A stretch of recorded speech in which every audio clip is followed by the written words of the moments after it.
Hi guys, ఎవరైతే zero balance savings account ని open చేయాలని చూస్తున్నారో మీకు Airtel payments bank digital savings account అయితే బాగా యూజ్ అవుతుంది. ఇది మీకు ఆన్లైన్ లోనే ఓపెన్ చేసుకోవచ్చు. ఎటువంటి బ్రాంచ్ కి అయితే మీరు వెళ్ళక్కర్లేదు. ఇందులో మీకు ఎటువంటి మినిమం బ్యాలెన్స్ రిక్వైర్మెంట్ కూడా లేదు. అంటే మీ అకౌంట్ లో జీరో ఉన్నా సరే ఎటువంటి ఛార్జెస్ అయితే పడవు. అండ్ అంతేకాకుండా మీకు వర్చువల్ డెబిట్ కార్డ్ ఫ్రీగా వస్తుంది. దాన్ని యూజ్ చేసుకుని మీరు Google pay, Paytm, phone pay లాంటి యూపీఐ యాప్స్ లో మీ యొక్క అకౌంట్ ని లింక్ చేసుకుని యూపీఐ ట్రాన్సాక్షన్ కూడా చేసుకోవచ్చు. అండ్ అంతేకాకుండా ఈ యొక్క ఫిజికల్ కార్డు కావాలని మీరు దీనికి అప్లై చేసుకోవచ్చు. ఎయిర్టెల్ పేమెంట్స్ బ్యాంక్ అన్నాను కదా అని చెప్పి మీకు ఎయిర్టెల్ సిమ్మే ఉండాలని లేదు. మీ దగ్గర జియో ఉన్నా, ఐడియా ఉన్నా, ఎయిర్టెల్ ఉన్నా, ఏ నెట్వర్క్ అయినా పర్వాలేదు. దీంట్లో మీరు అకౌంట్ అయితే ఓపెన్ చేసుకోవచ్చు. నేను ఆల్మోస్ట్ 5 years నుంచి ఈ అకౌంట్ అయితే యూజ్ చేస్తున్నాను. ఎయిర్టెల్ పేమెంట్స్ బ్యాంక్ ఇప్పటికీ నా దగ్గర ఉంది. సో మీ దగ్గర మెయిన్ బ్యాంక్ అకౌంట్ తో పాటు ఇలాంటి డిజిటల్ సేవింగ్స్ అకౌంట్ కూడా ఉంటే మీకు బాగా యూజ్ అవుతుంది. ఇప్పుడు దీన్ని ఎలా ఓపెన్ చేయాలో స్టెప్ బై స్టెప్ క్లియర్ గా చూపిస్తాను. ఎండింగ్ వచ్చి చూడండి. అండ్ అంతేకాకుండా ఇలాంటి మరిన్ని వీడియోస్ మన ఛానల్లో ఉన్నాయి. సో చూడండి, కంటెంట్ యూస్ఫుల్ అనిపిస్తే ఛానల్ సబ్స్క్రైబ్ చేసుకోండి. Airtel payment bank account open చేసే ముందు దీనికి సంబంధించిన ఛార్జెస్ అన్ని చూసుకోండి. ఇది డిజిటల్ సేవింగ్స్ అకౌంట్ అవడం వల్ల మీరు ఎక్కువ అమౌంట్స్ అయితే దీంట్లో హోల్డ్ చేయకూడదు. 1 lakh కానీ ఇంకా ఎక్కువ కానీ అలా చేసినట్టయితే మీ అకౌంట్ బ్లాక్ అయ్యే ఛాన్స్ ఉంది. కేవలం మీరు డే టు డే ట్రాన్సాక్షన్ సంబంధించిన అమౌంట్ దీంట్లో మెయింటైన్ చేసుకోండి, సరిపోతుంది. ఇప్పుడు Airtel payment bank account open చేయడం కోసం డిస్క్రిప్షన్లో అఫీషియల్ లింక్ ఉంటుంది. దాని మీద క్లిక్ చేస్తే ఎవరికైతే ఎయిర్టెల్ థ్యాంక్స్ యాప్ ఉందో ఆల్రెడీ మీకు యాప్ అయితే ఓపెన్ అయిపోతుంది. లేని వాళ్ళకి ప్లే స్టోర్లో యాప్ చూపిస్తుంది. దాన్ని ఇన్స్టాల్ చేసుకొని ఓపెన్ చేయండి. ఓపెన్ చేసిన తర్వాత ముందుగా మీకు మొబైల్ నెంబర్ ఇవ్వండి. మీకు ఏ నెట్వర్క్ సిమ్ ఉన్నా పర్వాలేదు. మొబైల్ నెంబర్ అయితే ఇచ్చి గెట్ ఓటీపీ మీకు క్లిక్ చేసుకోండి. చేసిన తర్వాత దానికి ఓటీపీ వస్తుంది, దాన్ని ఎంటర్ చేసుకోండి. ఆ తర్వాత మీకు యాప్ ఇంటర్ఫేస్ అనేది ఈ విధంగా ఉంటుంది. ఇక్కడ మీకు షాప్ అనే ఒక ఆప్షన్ చూడండి. దీంట్లోకి వచ్చిన తర్వాత ఇక్కడ మీకు ఓపెన్ బ్యాంక్ అకౌంట్ అనే ఒక ఆప్షన్ అయితే ఉంటుంది. దీని మీద క్లిక్ చేసుకోండి. క్లిక్ చేసిన తర్వాత మీకు ముందుగా ఎయిర్టెల్ పేమెంట్స్ బ్యాంక్ ఓపెన్ చేయాలంటే దానికి సంబంధించి ఎయిర్టెల్ వాలెట్ అనేది క్రియేట్ చేసుకోవాలి. ఎవరికైనా ఎయిర్టెల్ వాలెట్ ఆల్రెడీ ఉంటే మీకు డైరెక్ట్గా Airtel payments bank account opening process అయితే స్టార్ట్ అయిపోతుంది. లేని వాళ్ళకి ముందుగా ఎయిర్టెల్ ఈ వాలెట్ అనేది క్రియేట్ చేసుకోమంటుంది. జస్ట్ మనం పేటిఎం వాలెట్ ఎలా ఉంటుందో ఇందులో కూడా అంతే సింపుల్గానే ఉంటుంది. సో ఈ విధంగా లోడ్ అవుతుంది. లోడ్ అయిన తర్వాత ముందుగా మీకు డీటెయిల్స్ అడుగుతుంది. First name, last name, date of birth, pin code and validation డాక్యుమెంట్లో మీరు ఆధార్ కార్డ్ కానీ ఓటర్ ఐడి కానీ ఏదైనా సెలెక్ట్ చేసుకోవచ్చు. అండ్ మీరు ఏదైతే డాక్యుమెంట్ సెలెక్ట్ చేసుకున్నారో దానికి సంబంధించిన నెంబర్ ఎంటర్ చేయండి. ఆ తర్వాత కింద మొబైల్ నెంబర్ ఇచ్చుకొని కంటిన్యూ చేయండి. తర్వాత పేజ్లో మీ యొక్క వాలెట్ సంబంధించి ఒక 4 digit పిన్ అయితే పెట్టుకోమంటుంది. ఒక 4 digit పిన్ పెట్టుకొని కన్ఫర్మ్ చేసుకొని డన్ మీద క్లిక్ చేయండి. తర్వాత మీకు మొబైల్ నెంబర్కి ఓటీపీ వస్తుంది. దాన్ని ఎంటర్ చేసుకొని డన్ మీద క్లిక్ చేయగానే మీకు ఈ విధంగా కంగ్రాచులేషన్స్ చెప్పి మీకు కేవైసీ అయితే కంప్లీట్ అయిపోతుంది. అంటే మీకు వాలెట్ అనేది క్రియేట్ అయిపోయింది. ఈ వాలెట్ మీరు కావాలంటే అమౌంట్ యాడ్ చేసుకుని దాన్ని డే టు డే ట్రాన్సాక్షన్స్కి, బిల్ పేమెంట్స్కి, ఆన్లైన్ షాపింగ్ కూడా యూజ్ చేసుకోవచ్చు.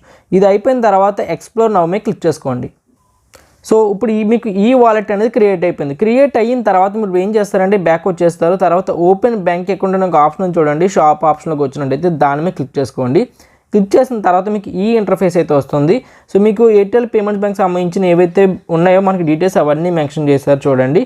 సో కింద మీకు ఓపెన్ ఫ్రీ అకౌంట్ నౌ అని ఉంది కదా, దాని మీద క్లిక్ చేసుకోండి. క్లిక్ చేసిన తర్వాత మీకు ముందుగా ఈ విధంగా అడుగుతుంది. మీకు పాన్ కార్డ్ నెంబర్, తర్వాత Aadhaar card number. So 2 enter చేయండి. ఇందులో ఎక్కడ కూడా ఫిజికల్ డాక్యుమెంట్స్ అయితే అడగట్లేదు. కేవలం మీకు ఈ కేవైసీ కోసం మాత్రమే ఈ నెంబర్స్ అయితే తీసుకుంటారు.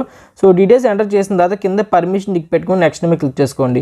చేసిన తర్వాత మీకు సెల్ఫీ అడుగుతుంది. ఒక సెల్ఫీ అయితే అప్లోడ్ చేయండి. గెట్ స్టార్టెడ్ మీద క్లిక్ చేసుకొని సెల్ఫీ అప్లోడ్ చేసిన తర్వాత మీకు కేవైసీ ఏవైతే డీటెయిల్స్ ఇచ్చారో ఆధార్, పాన్, దానికి సంబంధించి డీటెయిల్స్ అన్నీ కూడా వస్తాయి. దీంట్లో మీకు డేట్ ఆఫ్ బర్త్ కానీ మీ యొక్క ఫోటో, అడ్రస్ అవన్నీ కూడా.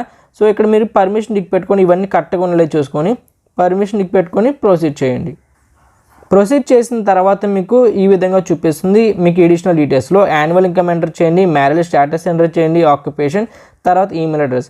తర్వాత మీకు ఫిజికల్లీ డిజేబుల్ పర్సన్ అని అడుగుతుంది, నో పెట్టుకోండి. తర్వాత నామినీ యాడ్ చేస్తారని అడుగుతుంది, ఎస్ పెట్టుకొని ప్రొసీడ్ చేయండి. తర్వాత మీకు నామినీ డీటెయిల్స్ అడుగుతారు. నామినీ డీటెయిల్స్లో మీ ఫాదర్ కానీ, మదర్ కానీ, మ్యారీడ్ అయితే మీరు పార్ట్నర్ కానీ డీటెయిల్స్ ఇవ్వండి. వాళ్ళకి full name, date of birth, relationship మీకు ఏమవుతారో వాళ్ళు సెలెక్ట్ చేసుకోండి. తర్వాత మీరు ఇప్పుడు ఏదైతే అడ్రస్ ఇచ్చారో మీది అదే అడ్రస్లో మీ నామినీ కూడా ఉంటున్నారో మీతో అంటే సింపుల్గా ఎస్ పెట్టుకోండి. లేదు మీరు వాళ్ళు వేరేగా ఉంటున్నారంటే నో పెట్టుకొని వాళ్ళకి అడ్రస్ అయితే ఇవ్వండి. ఇచ్చిన తర్వాత ప్రొసీడ్ చేయండి.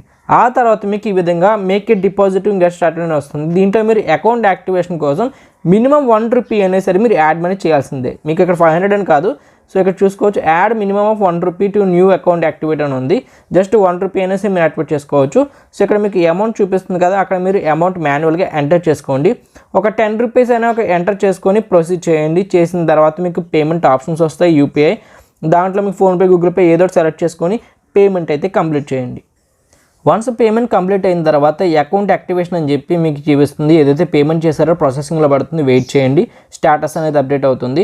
వన్స్ అప్డేట్ అయిన తర్వాత ఈ విధంగా పేమెంట్ అనేది 3 కంప్లీట్ అయిపోతే అకౌంట్ యాక్టివేటెడ్ సక్సెస్ఫుల్ అయిపోయిన తర్వాత మీకు డైరెక్ట్గా ఈ విధంగా కంగ్రాచులేషన్స్ చెప్పి your account is activate now అని చూపిస్తుంది. కింద మీకు డెబిట్ కార్డ్ కావాలంటే మాత్రం మీకు ₹350 అంటే ₹349 మీరు పే చేసుకొని ఫిజికల్ కార్డ్ అనేది తీసుకోవచ్చు. అవసరం లేదనుకునే వాళ్ళు మీకు వర్చువల్ డెబిట్ కార్డ్ అయితే ఉంటుంది. దాన్ని కూడా మీరు యూజ్ చేసుకొని వేరే యూపీఐ యాప్స్లో లింక్ చేసుకోవచ్చు మీకు ఎయిర్టెల్ పేమెంట్స్ బ్యాంక్ అకౌంట్ అనేది. అండ్ వర్చువల్ డెబిట్ కార్డ్ కూడా మీకు ₹25 ఎంతో ఛార్జెస్ పడుతూ ఉంటాయి, అంటే ఇయర్లీ. సో అది కూడా తక్కువే. ఫిజికల్ డెబిట్ కార్డ్ కావాలంటే మాత్రం ఎక్కువ పడుతుంది. సో చూసుకున్న తర్వాత ఎగ్జిట్ ఎనీవే మీరు క్లిక్ చేసుకుంటే మీకు మొత్తం యాప్ క్లోజ్ అయిపోతుంది. తర్వాత మళ్ళీ ఓపెన్ చేసి లాగిన్ అయితే అవ్వండి. లాగిన్ అయిన తర్వాత మీకు ఈ విధంగా ఇంటర్ఫేస్ ఉంటుంది. సో ఇక్కడ చూసుకున్నట్టయితే మనకి ఏదైతే యాప్ ఉందో మేనేజ్ అనే ఆప్షన్లో మీకు ఎయిర్టెల్ పేమెంట్స్ బ్యాంక్ అకౌంట్ సంబంధించి చూపిస్తుంది. మీరు ఏదైతే అమౌంట్ యాడ్ చేశారో అది ఇక్కడ చూపిస్తుంది. నా అకౌంట్ ఆల్రెడీ ₹262 అయితే ఉన్నాయి. ఇక్కడ వేవ్ అకౌంట్ మీద క్లిక్ చేసుకోండి. క్లిక్ చేసిన తర్వాత మీకు ఈ విధంగా అకౌంట్ డీటెయిల్స్ అయితే చూపిస్తుంది. ఇక్కడ మీకు చూసుకుంటే అకౌంట్ బ్యాలెన్స్ అయితే ఉంది. దాంతోపాటు కింద మీకు వర్చువల్ డెబిట్ కార్డ్ కూడా ఇక్కడ చూపిస్తుంది. దాని మీద క్లిక్ చేసినట్టయితే మీ అకౌంట్ సంబంధించిన డెబిట్ కార్డ్ డీటెయిల్స్ అవన్నీ కూడా ఉంటాయి. దాంట్లోంచి మీరు కాపీ చేసుకోవచ్చు. అండ్ అంతేకాకుండా ఇక్కడ నుంచి మీరు కావాలంటే మనీ యూపీఐ ఎవరికైనా యూపీఐకి సెండ్ మనీ చేయొచ్చు, యాడ్ మనీ చేసుకోవచ్చు. అకౌంట్లో హిస్టరీ అంటే మీరు ఇప్పుడు ఏదైతే ట్రాన్సాక్షన్ చేస్తుంటారో మీ యొక్క ఎయిర్టెల్ పేమెంట్స్ బ్యాంక్ అకౌంట్ నుంచి దానికి సంబంధించిన హిస్టరీ అంతా కూడా ఇక్కడ నుంచి మీరు చెక్ చేసుకోవచ్చు హిస్టరీ అనే ఆప్షన్ నుంచి. అండ్ కింద మీకు రిమైనింగ్ డీటెయిల్స్ అన్నీ కూడా ఉన్నాయి. అండ్ డైరెక్ట్ బెనిఫిట్ డీపీటీ కూడా మీరు కావాలంటే లింక్ చేసుకోవచ్చు దీనికి. అండ్ దాంతోపాటు మనకి ఏమైనా ఈ అకౌంట్ నుంచి ఆఫర్స్ ఉన్నాయంటే ఇక్కడ చూసుకోవచ్చు. గెట్ రివార్డ్స్ అని ఉంటుంది. దీంట్లోకి వెళ్ళినట్టయితే ఈ యొక్క ఎయిర్టెల్ పేమెంట్స్ బ్యాంక్ నుంచి ఏవైతే ఆఫర్స్ వాళ్ళు ప్రొవైడ్ చేస్తున్నారో బ్యాంక్ అకౌంట్ ద్వారా పేమెంట్ చేయడం ద్వారా, సో అలాంటివన్నీ కూడా మీరు చెక్ చేసుకోవచ్చు. సో ఈ విధంగా మీరు Airtel payments bank account opening ఆన్లైన్లో చేసుకోవచ్చు. ఎయిర్టెల్ పేమెంట్స్ బ్యాంక్ అకౌంట్ ఎవరైతే ఓపెన్ చేస్తున్నారో గుర్తుపెట్టుకోండి, మీరు ఖచ్చితంగా తక్కువ ట్రాన్సాక్షన్ చేసుకోండి. ఎక్కువ అమౌంట్స్ అంటే ఏదైనా మీకు యాప్ నుంచి ఎక్కువ అమౌంట్ వస్తున్నా లేదంటే సాలరీస్ పడుతున్నా అలాంటివి ఏమి ఈ అకౌంట్స్ అయితే ఇవ్వద్దు. ఇది కేవలం మీకు సెకండరీ అకౌంట్ మాత్రమే. దీన్ని కేవలం మీరు డే టు డే ట్రాన్సాక్షన్స్ కానీ చిన్న పేమెంట్స్ చేసేటప్పుడు అలాంటి టైంని యూజ్ చేసుకోండి తప్ప మీరు రెగ్యులర్గా మీకు మెయిన్ అకౌంట్ కింద దీన్ని అయితే అసలు యూజ్ చేయొద్దు. ఎందుకు చెప్తున్నానంటే అకౌంట్స్ మీకు బ్లాక్ అయిపోతే, నాది కూడా ప్రీవియస్గా ఇలాగ అయింది జూపిటర్ది. సో ఎప్పుడు కూడా దీన్ని డిజిటల్ సేవింగ్స్ అకౌంట్ లాగా మాత్రమే చూడండి, ప్రైమరీ అకౌంట్ లాగా కాదు. సో మీకు ప్రైమరీ అకౌంట్ ఒకటి పెట్టుకోండి, దాంతోపాటు దీన్ని కూడా యాడ్ చేసుకోండి.